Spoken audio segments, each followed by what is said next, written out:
अधिकतर फिल्में क्राइम को लेकर बनाई जाती हैं। किस तरह से क्राइम करने वाला क्राइम करता है, किस तरह से वह पकड़ा जाता है और उसका आखिर कैसा होता है। इन्हीं फिल्मों में से एक फिल्म आई थी गजनी। कुछ साल पहले गजनी फिल्म आई थी जिसके हीरो को भूलने की बीमारी थी और इसी बीमारी के चलते हीरो ने अपने जिस्म पर अपने दुश्मनों के नाम और नंबर गुदवा रखे थे। लेकिन अब मुंबई में इसी गजनी वाली कहानी से मिलती जुलती एक रियल लाइफ स्टोरी सामने आई है, जिसमें ठीक गजनी की तरह ही एक शख्स ने अपनी जिस्म पर अपने 22 दुश्मनों के नाम लिखवा रखे थे। जी नहीं, उसे गजनी की तरह भूलने की बीमारी तो नहीं थी, लेकिन यह शख्स अपने 22 दुश्मनों के इन्हीं नामों से साथ रोजाना जीता मरता था। और कमाल देखिए कि जब उसका कत्ल हुआ तो उसके जिस्म पर लिखे इन नामों में से उसके कातिल का नाम छठे नंबर पर था। नमस्कार, आप देख रहे हैं समर इंडिया और मैं हूं आपके साथ अमन कुमार सिद्धू। आज मैं आपको ऐसे ही शख्स की कहानी सुनाने जा रहा हूं। अभी कुछ दिन पहले की बात है कि सबसे चौंकाने वाले मर्डर मिस्ट्री की शुरुआत वर्ली के सॉफ्ट टच स्पा से होती है।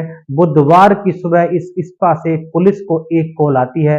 कॉल करने वाला बताता है कि स्पा के अंदर एक शख्स का कत्ल हुआ है। खबर सुनते ही पुलिस के होश उड़ जाते हैं। वर्ली पुलिस की एक टीम आनंद फानन में बताई गई जगह पर पहुंचती है, जहां पर पुलिस को खून से लथपथ एक शख्स की लाश मिलती है, जिसका कत्ल तेज धारदार हथियार से कई बार करके किया गया था। मगर कातिल की तलाश शुरू करने से पहले जब पुलिस मरने वाले की लाश को पोस्टमार्टम के लिए भिजवाती है, तो लाश को देखकर पोस्टमार्टम करने वाले डॉक्टर अचानक चौंक जाते हैं, क्योंकि मरने वाले शख्स की दोनों जांघों पर एक दो नहीं, 10-12 नहीं, बल्कि पूरे 22 नाम लिखे थे। यूं ही कहें कि उसकी जांघों पर टैटू के जरिए 22 नामों की एक बहुत लंबी लिस्ट बनी हुई थी। लेकिन अब सवाल यह था पुलिस के सामने कि आखिर इस शख्स ने ऐसा क्यों किया। जांग पर इस तरह टैटू के जरिए 22 लोगों के नाम लिखवाने के पीछे का रहस्य क्या है।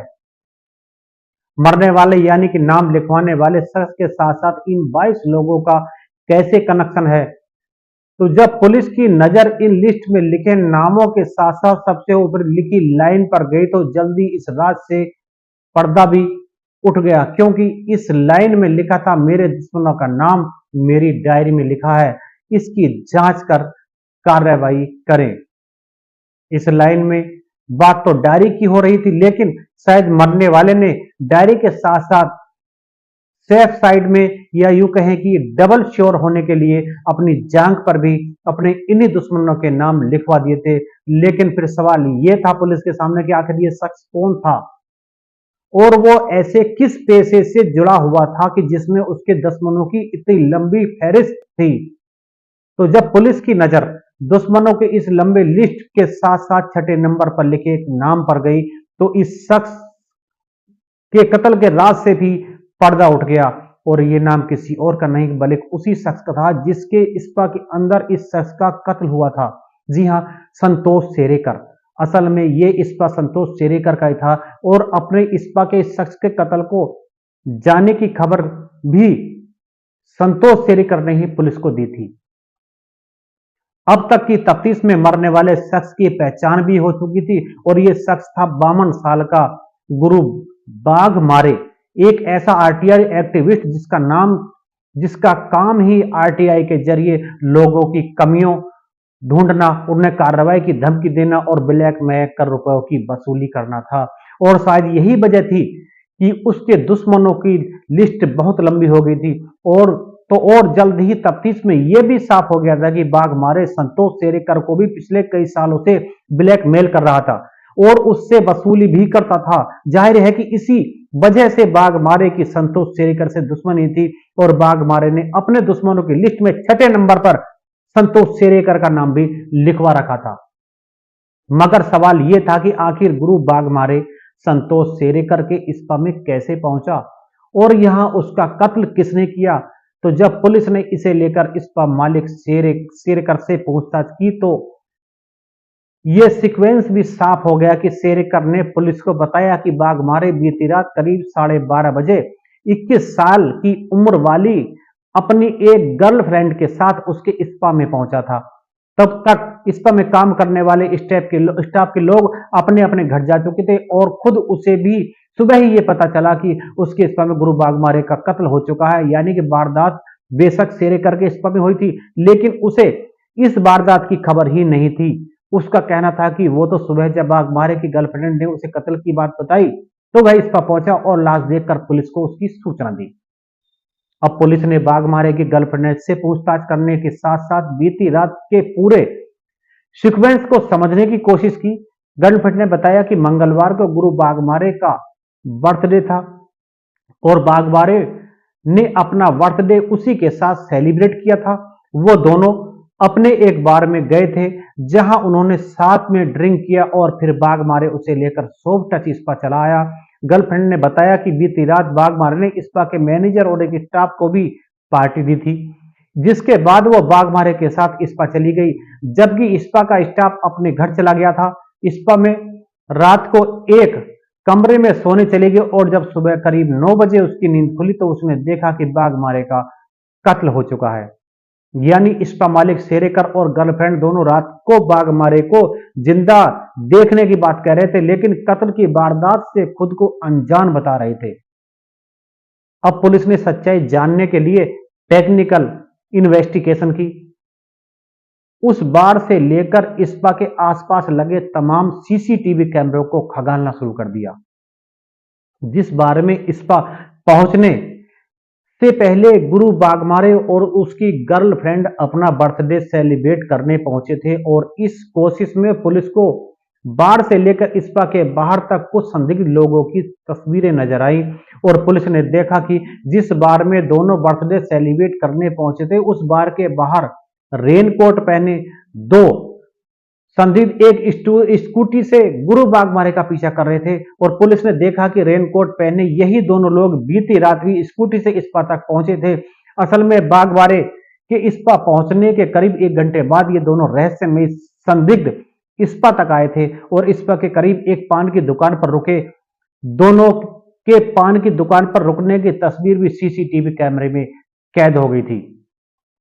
अब पुलिस ने बिना वक्त गंवाए पान वाले से पूछताछ शुरू कर दी और पता चला कि बीती रात रेनकोट वाले 2 संदिग्धों ने उसकी दुकान से गुटखा खरीदा था और दोनों ने गुटखे के पैसे भी यूपीआई से चुकाए थे और यह पुलिस के लिए एक बड़ा क्लू था।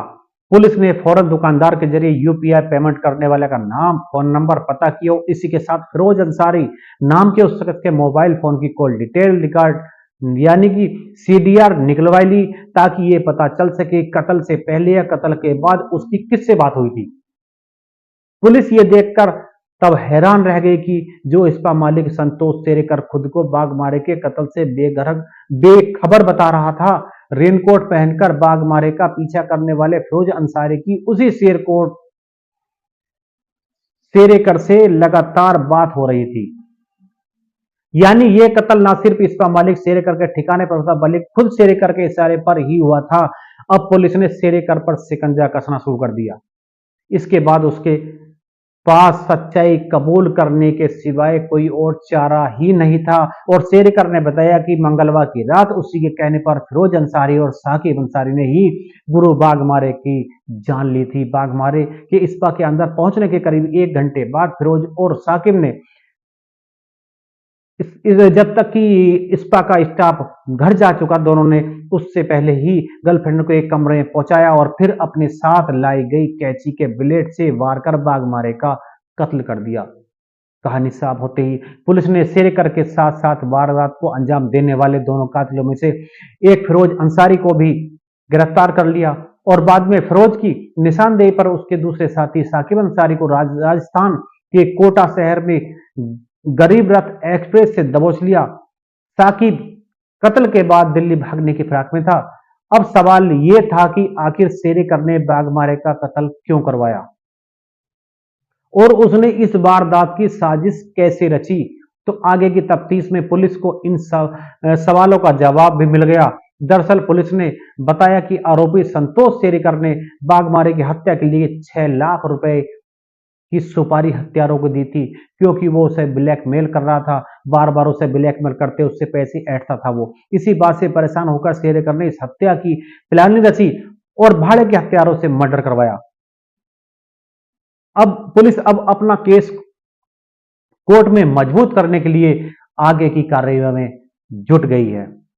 इस कहानी को कहने का तात्पर्य है कि सावधान रहें, सतर्क रहें, हमारे आसपास क्या घटित हो रहा है, हम किन व्यक्तियों के साथ बैठते हैं, हमारा किन से कैसा संबंध है, यह है विशेषकर गौर करने की बात है। नमस्कार।